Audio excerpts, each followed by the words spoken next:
Hey everybody, welcome back to another episode of Two Takes. I'm Chad Riedlinger. And I'm Howard Vernick. Here to talk about all things mortgage and real estate. Howard, what you got for us today? All right, well, today we have some lawmakers who made opportunity zones in different areas throughout the country. So these are areas that are lower income, areas that needed help, and they wanted people to be able to put money in, so they're giving them tax incentives to be able to do that. Turns out that the people putting the money in are a lot of friends of our government leaders, Mr. Trump.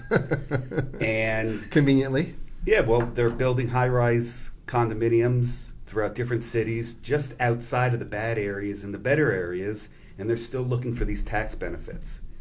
Well, Congress is now overseeing this, and they're going to see if they're going to be able to take away those benefits because they're really not intended for those type of properties.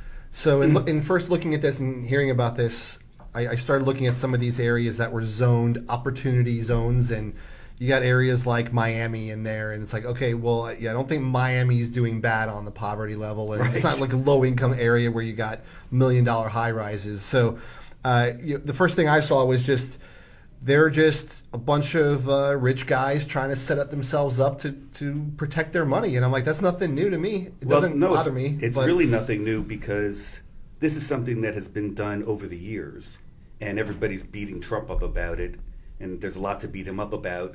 But this is not just for him. You know, right. Other presidents have Well, done the same Democrats type of thing. are leading the charge against this Yes. conveniently. So that was one thing that I noticed. But like I know you and I were talking about this a little bit before the show, and you know, stuff like this, when I read it, kind of goes in one ear, out the other, because I'm just like, this stuff happens all the time, and it doesn't really personally affect me. So, but I know it pisses off a lot of people, though. Well, that's the entire problem. If it doesn't personally affect you, but it affects our communities and our tax base.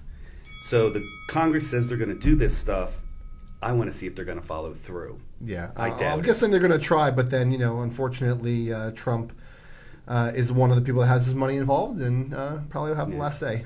I don't think it. I think it's a lot of talk and not a lot of action. I'll be surprised. Yeah, me too. Me too.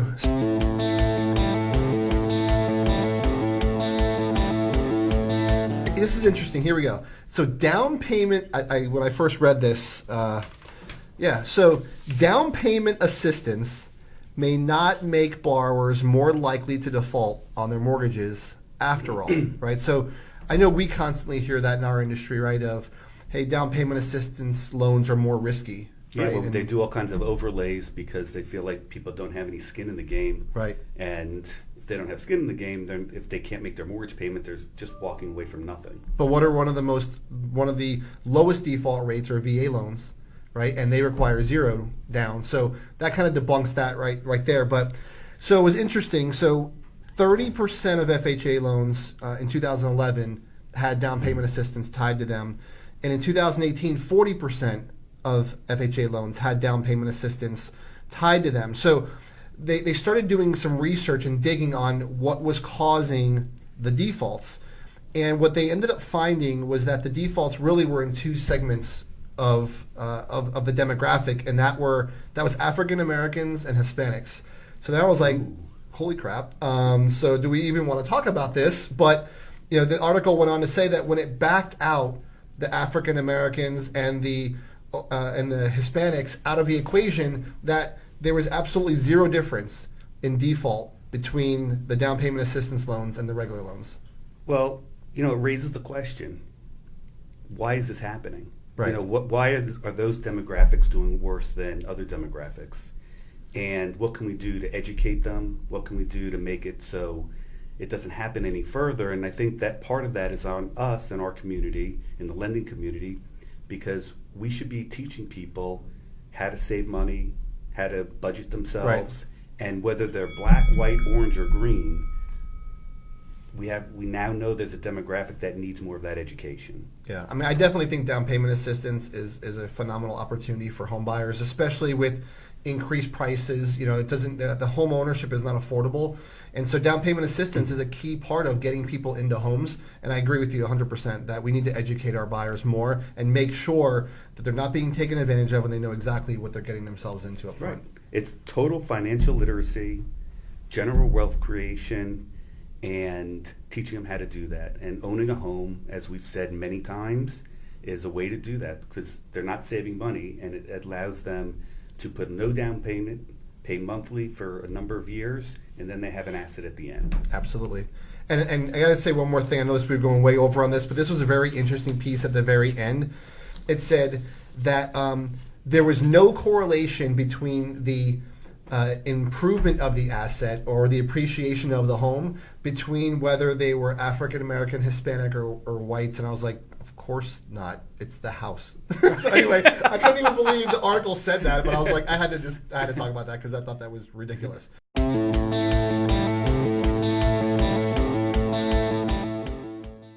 All right, what we got next? So when it comes to affordable housing, communities are trying to do different stuff to be able to have more housing available and more affordable housing available. So there are two groups right now that are kind of at odds. One is the NIMBY and the other is YIMBY. And, Sorry. I read this, I was like, okay. So YIMBY is yes in my backyard, and NIMBY is no, not in my backyard. So the YIMBY are mostly young people who are looking for affordable housing. A lot of this is stemming in San Francisco, right, where housing is skyrocketing, the prices are ridiculous. So they want more condensed housing, smaller, more units, so that people have a place to live and they can afford it. Then on the other hand, you have NIMBY, who are not in my backyard, who want single-family homes with a yard, and they don't want a tenement behind them, right, with 3,000 units. Yeah. Of course, the YIMBYs are the younger group, and the NIMBYs are the older group. So you got, once again, millennials versus baby boomers. Yeah, it seems like that's not going away. And both of them have a good argument for what they want. I don't know. For me, I, again, go back to people are trying to live in areas that are very expensive, and there's not a lot of housing when there's tons of areas that are looking for people to move in. Yeah, I mean, you can't blame the younger generation, the millennials, for wanting to live in affordable areas. I mean, they're coming out of college with oodles and oodles of debt, like we've talked about that in a previous show. And actually, when we were first discussing this, it made me think about the rent control that they talked about in California recently. Yep. And so this is kind of in that movement of the YIMBY of making it affordable for young people entering the workforce to be able to live closer to where they work. And I think a lot of people work in metropolitan areas, and it's not affordable. Right. But I truly think that a lot of this really stems all the way back from the 2000, 2007, and 2008 when we had our Great Recession. And I'm not sure that this isn't the last remnants of it. Right. And this is just something that we have to go through to get to a better place. Absolutely.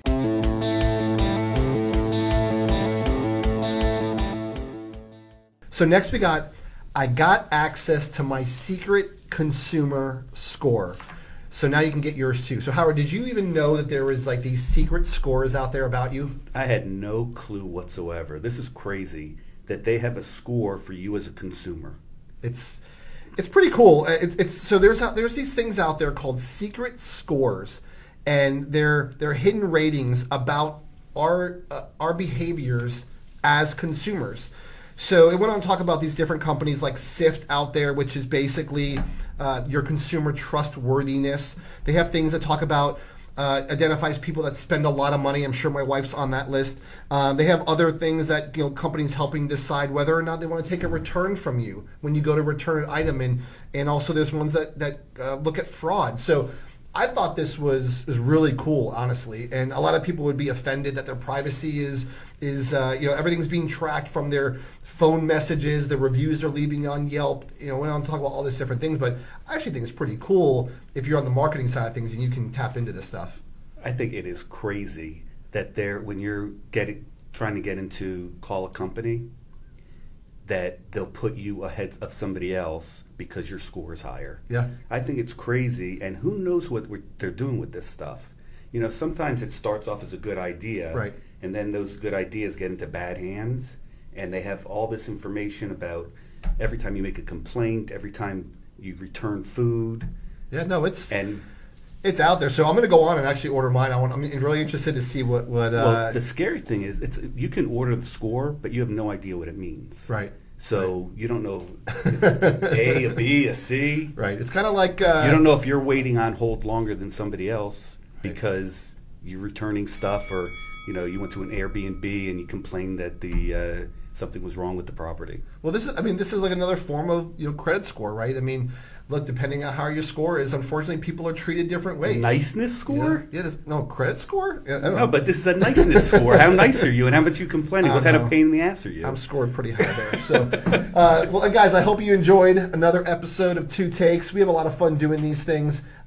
We will see you guys again. Remember, please comment below. We'd love to hear your guys' opinions on these topics, or throw us out any other topics that you guys want us to discuss on our next episode. Thanks a lot for listening and watching, and we can't wait to see you to next week. Have a great day. Bye-bye.